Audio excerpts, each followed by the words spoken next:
My name is Brandon Harrison. I'm Associate Features Programmer here at Doc NYC, and I'm very pleased to welcome director Ilinca Calugareanu and subject Corey Pegues from A Cops and Robbers Story. How are you guys doing? Great. Hey, Thank you so much for having us. I want to jump right in with the both of you. You can answer however order you like, but I don't know, Corey, if you've seen entire film or the process of making the film together, what was that process like between the two of you and in terms of being director and subject and that back and forth? I Hmm. defer to the lady. Alinka, Sorry, no, Alinka, please. He says he defers to you first. how was the process of working together? Yeah. Sorry, it's the Zoom sound issues as always. Oh, yes. No, but But I yeah. do. Yeah, no, I think it was for me. It was an amazing process of coming into this story from outside. I'm an outsider to the story. I'm from Europe. I'm from Romania, Transylvania. I'm a gay woman. Um, but immediately after I read the story with my producer, we just stopped still and we knew this is such a compelling story and we really wanted to pursue it. So you come into the story with so much excitement and curiosity and that determination, but you also have to look at, and specifically me, I had to look at my biases, at my limitations coming into this story, and how to find ways to make sure that I get past my blind spots and do justice to the story. And I think that was kind of the impetus of finding ways of working together, finding the team, but I think especially collaborating with Corey on telling this story and collaborating with Corey, collaborating with his friends, with family, with colleagues, kind of trying to bring into the story as many subjectivities as possible so that we can reach an authentic and truthful place. So it was a very collaborative process all along. What do you think, Corey? Yeah, and for me, I mean, it was an eye-opening experience. You have to understand that, like, I was exposing my entire life story to a linker, to a stranger who I didn't know, but she made me feel very comfortable from the very early stages of when we first met and having a conversation with her. She knew my story cold. I could tell that, she wasn't just talking to me based on cliff notes, and I could feel her compassion as she was talking to me, how bad she wanted to do the story. And I had other people calling me, wanting to do stories about me, reality shows, all this crazy stuff. But it was something about her. I'm a people's connect person and a vibes person. So the vibe was there from the very beginning, the very early stages. And I just told my team, like, listen, let's go for it. Let's give it a shot. She pop, we pop, everybody's happy. Let's just get it done. And I wanted to trust her. And we can't forget, her sister Myra, the executive producer. You know, two women that's not from America is telling this very caring story. I mean, that's a whole nother backdrop to this whole story. Just having them tell it. That's like really well said. I was curious, Alinka, Corey's story is very complex. There's a lot of layers to it.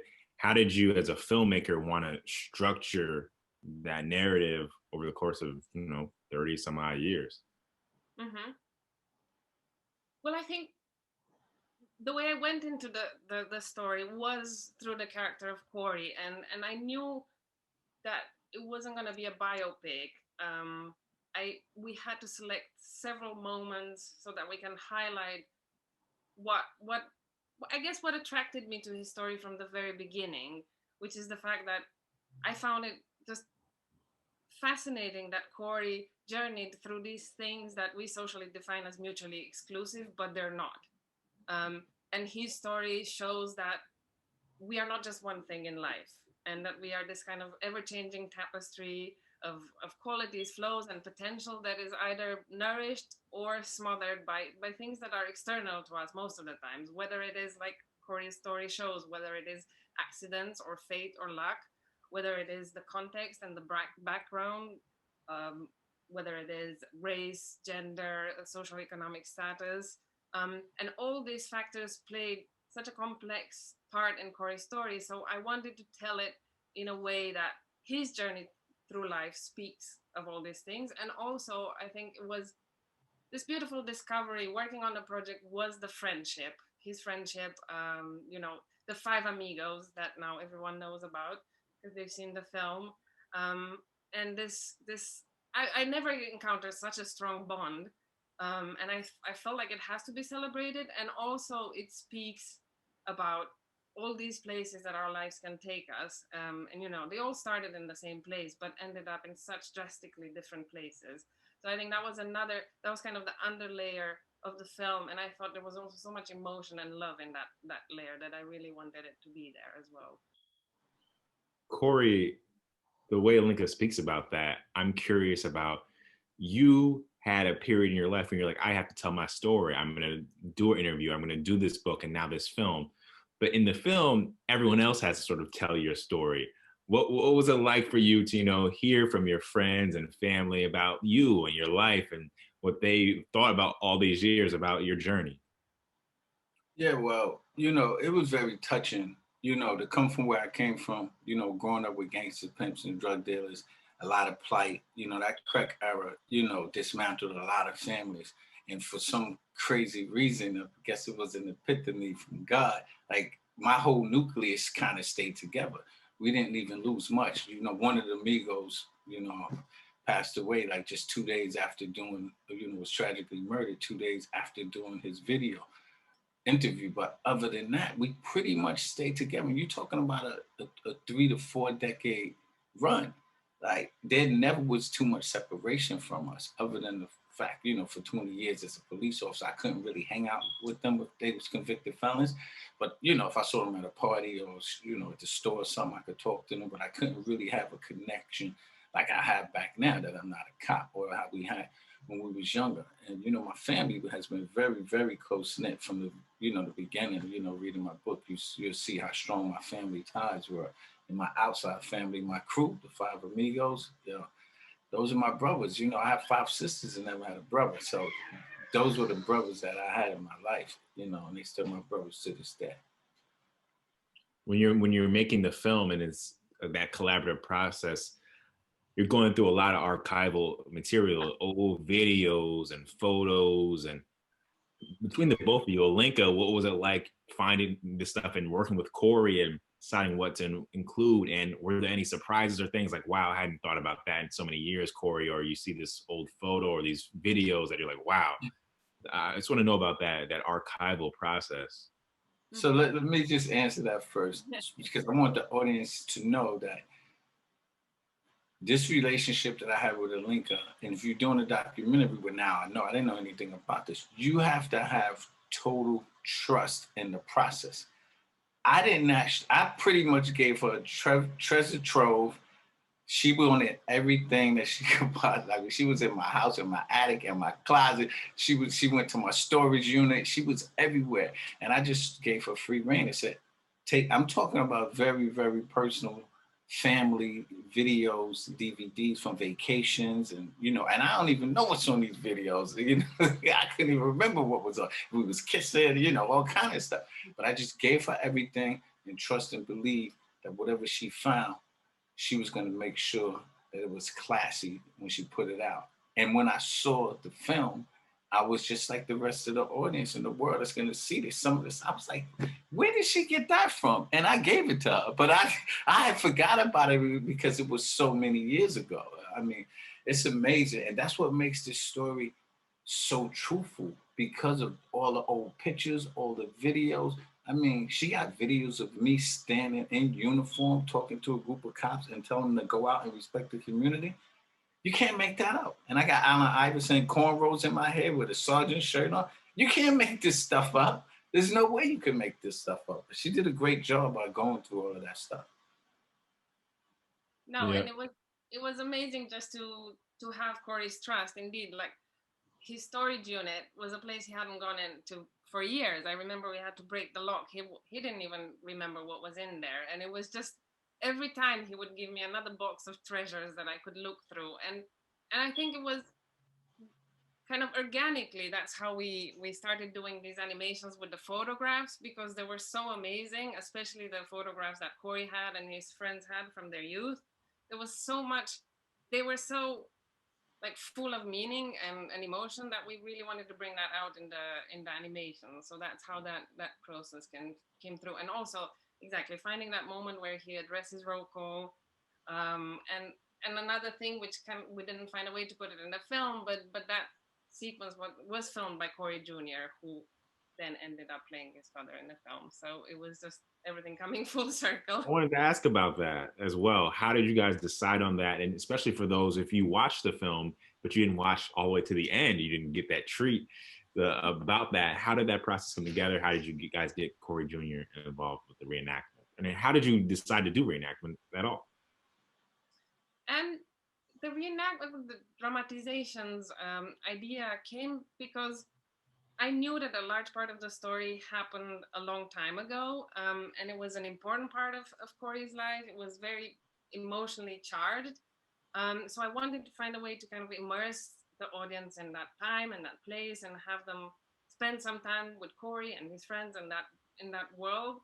And we were also thinking of a way to make sure that that part of his life is not reduced to him being just a young drug dealer or a young criminal, however you want to use that reductive term, and that there was so much more. There was family, there was friends, there was young people trying to live their life. So that's how we decided to do dramatizations. And also it was an opportunity to kind of open up the production process and work with Corey and Sean on the script for these reenactments, and then they were in rehearsals as well, and we allowed a lot of room of improvisation for the non-actors, because we worked mostly with non-actors that shared some part of Corey's background. So the dramatizations were kind of a complex way of also finding the film, and deciding to work with Corey Jr. I think happened the first time that I saw him. And it wasn't just that he looked so much like his dad when he was young. It's also because he was one of the reasons, and I'm sure Corey will talk about that, one of the main reasons that he decided to get out of drug dealing. And also I think he's talented, and he has this, you just want to watch him, and there's so much emotion going on. So yeah, these are all the factors from my part. Yeah, for me, Ilinca, once she saw pictures of him, she was like, we have to have him play you. And I'm like, that boy can't act, Ilinca. She was like, we gotta give him a shot. We gotta give him a shot. And if I'm correct, I believe she sent him some words or some lines, and she did a Zoom with him or a Skype, just like this. Like that was the audition, because I'm in New York, he's in Atlanta. And she called me, was like, it's a go. He's going to do the reenactments. Flew him up here. She rehearsed with him like for a week, just like all day, every day, rehearsing. And she did I was so proud when I watched the video. I didn't know this boy could really act. Like, I was a drug dealer. You have to act as a drug dealer. As a cop, you have to act. I act organically. I acted my whole life. I acted tough, then I act like I know everything as a cop. Cops don't know everything. You got to just make people feel good. So sometimes you act it out, but this kid, he really acted on this. And my ultimate goal, if anything comes out of this, obviously we want millions of people to see this. We want to get big deals and all of that. But if my son could land a role in Hollywood on some other, other issues, some other films, it's a win. And don't forget, my youngest son is singing the song at the end when the credits go up. So it was all a family affair, story based on me. My son is portraying me as I was young, and my youngest son is singing the theme song. My son's, we're shooting a video Saturday for the song. This is great. I mean, and I couldn't do it without, Vernon Films taking a chance on the young, misguided kid that actually did some positive things with his life. So for that, I thank you, Ilinca. And this is my last question, and it speaks to more broadly your story, and then why you wanted to show this. Obviously, this is a crazy time, and your story, Corey, is so important. What does it mean to have your story out there during this current time and social upheaval and criminal justice? Yeah, so look, I mean, it was almost like Ilinca had a crystal ball with this story, and putting it out. And I don't think she wanted to put it out this quickly, but because of the times, it's now it's relevant and prevalent to what's going on. So what I really would like for people to get, and I know what they're going to get out of this is young misguided kids, black and brown, can change. When you put us in the social economic area where there's no education, there's no funding, there's no this, there's no that. You have no other choice but to do what's around you. And the heroes were the drug dealers. And so that's what I got into. I always say, if I was around stockbrokers, I would have worked on Wall Street, but that wasn't the opportunity that I had back then.